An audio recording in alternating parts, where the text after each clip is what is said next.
of 2 carbons coming off, that would be an ethyl group.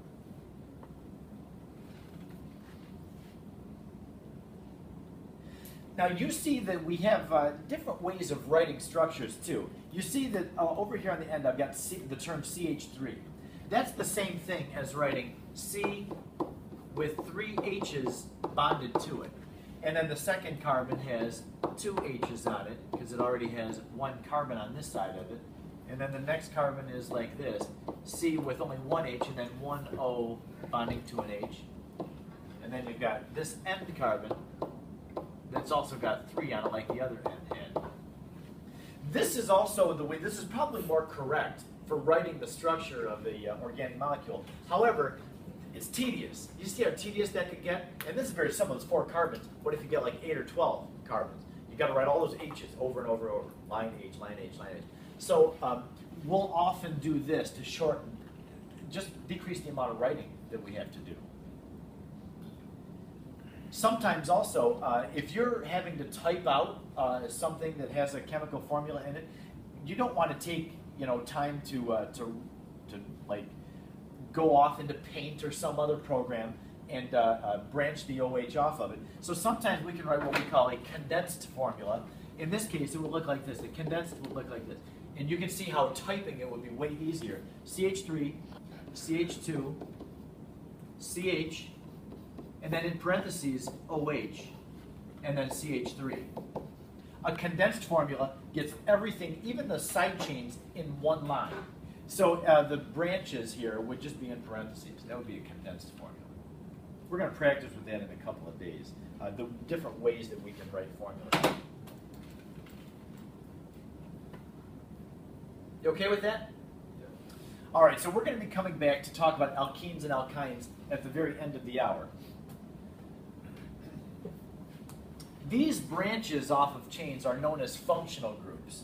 It's kind of weird we use the term group because sometimes a functional group is just one atom, like a chlorine sitting here on the branch of a chain. But chlorine would be considered a functional group. This again is a methyl group because it's got 1 carbon coming off of it. So yeah, side chains or functional groups don't have to be hydrocarbon groups. They might be like amines, NH2. You can have an NH2 coming off or an OH coming off like we saw on the other slide. A Cl, a chloro group.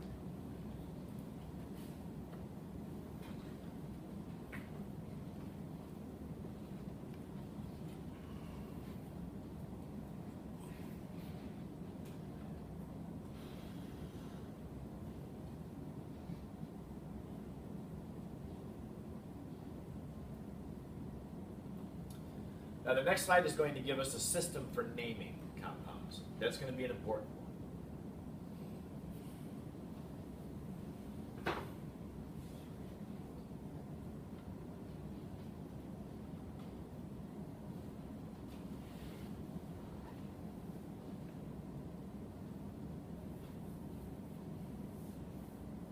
We good with that? Okay. Vincent, we good? Okay. Okay, organic nomenclature. The term nomenclature, I think, is a Greek word. Nomenclature means a system for naming.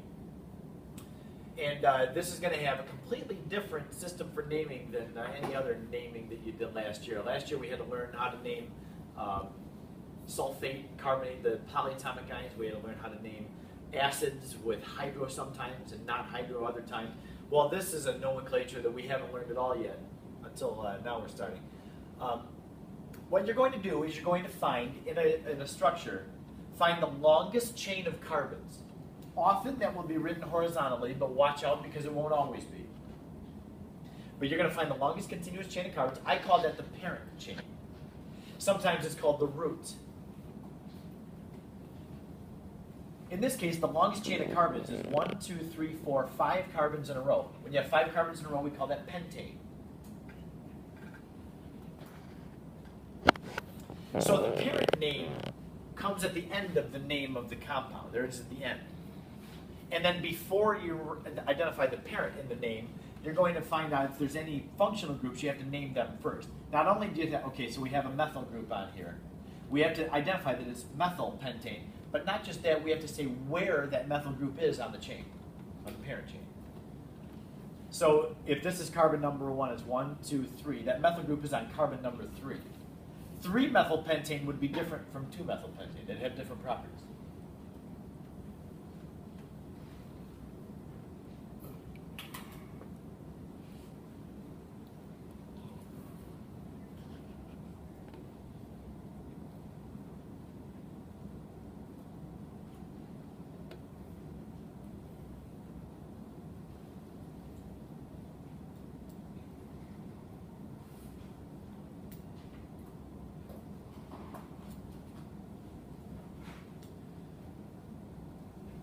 I'm going to ask you to try to fill in that blank too. What would be the chemical formula of that compound?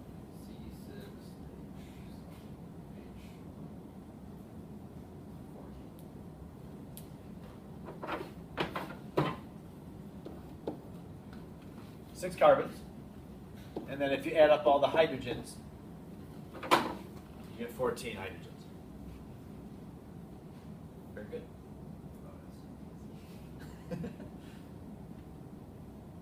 Have we seen another compound this hour that has the formula C6H14? Which one? Hexane, right. Hexane has a formula C6H14. That first table there with all the saturated hydrocarbons.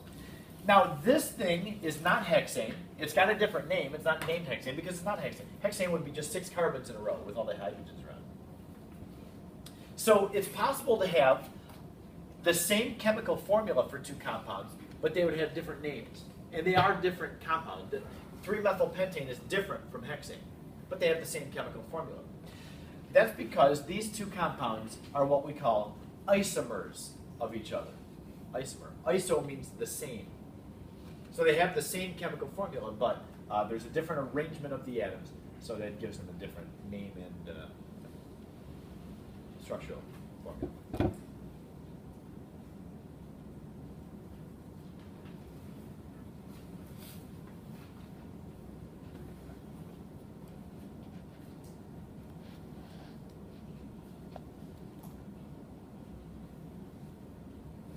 Okay, now I have several rules for naming on the next page.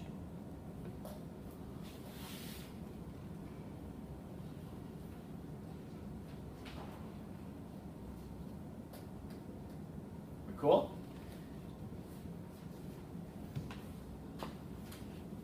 So we want to make sure that we're identifying where the functional groups so that the numbering is as low as possible.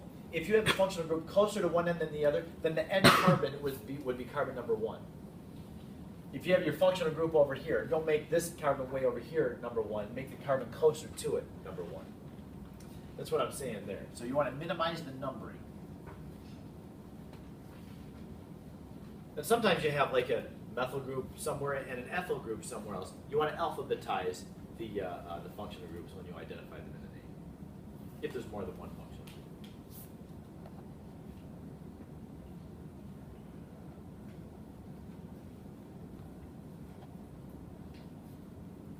This page is important. I would put a star next to that cluster of notes if I was taking notes. You're going to want to know that system. Wait, which one should we start? The whole thing. Oh, okay. Like put a box around it or whatever. You're going to come back and refer to that a lot.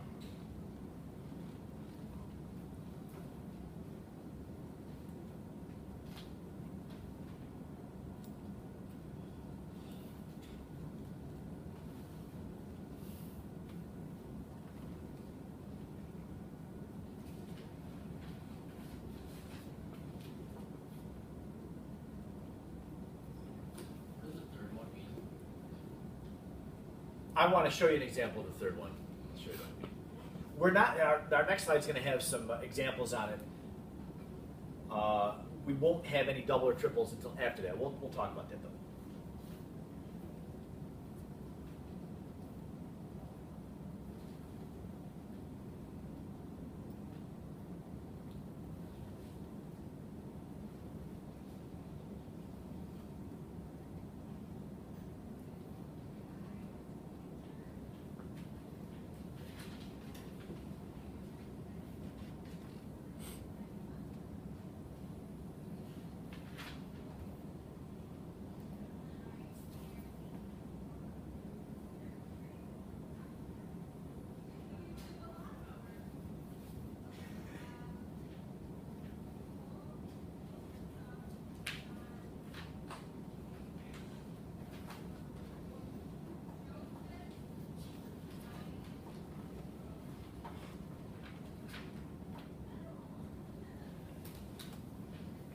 the beginning, these compounds are going to feel like they're pretty simple, and they are. But you're going to find very quickly that organic molecules can get messy. Always go back and follow the system. This is a system that if you do the same thing every time, you'll develop a comfort level, and just go through these steps and keep all these things in mind, like identify your longest chain first, that's the parent chain, and look for functional groups, figure out which carbon should be number 1 like that, and name them. We'll do the same thing every time. You ready to try a couple examples? Oh, we're going to skip this one and come back to it. Okay, I think I'm going to put the shade up for this one. I'd like to do one at a time. Where's my screen shade? Right there, and I lost it. Okay. Let's try this one first. I want to give you a chance to try to work through this, name it, give the name of it, and then look at somebody's around you and see if you come up with the same name.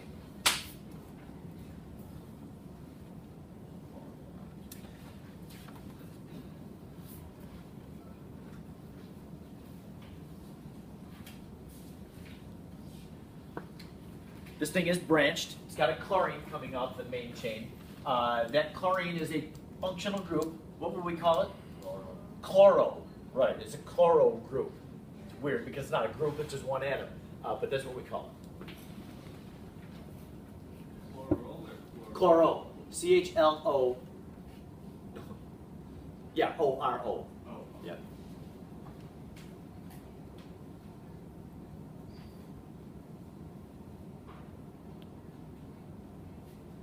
Nobody's talking to each other. Look at who the person next to you is.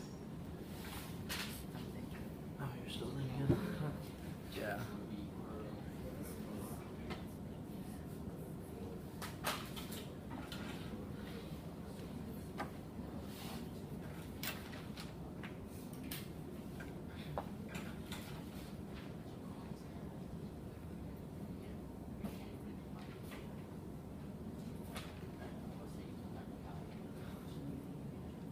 What would be the name of the parent in this case? It's an octane molecule because 1, 2, 3, 4, 5, 6, 7, 8. There's 8 carbons making up the parent chain. So we're going to go ahead and identify that thing. Writing is kind of messy on this. It's not just octane, it's a substituted octane, which means there's something other than hydrogen attached to the carbons. It's a chlorine. So we would say that it's chlorooctane, but that's not enough. We need to identify where that chloro group is. And what number carbon is the chloro group on? 4.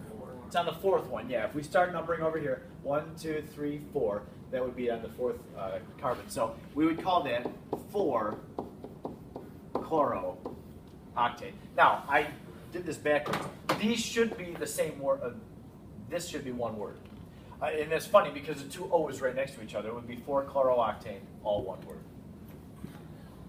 In fact, I'll do that. Chlorooctane. Like that.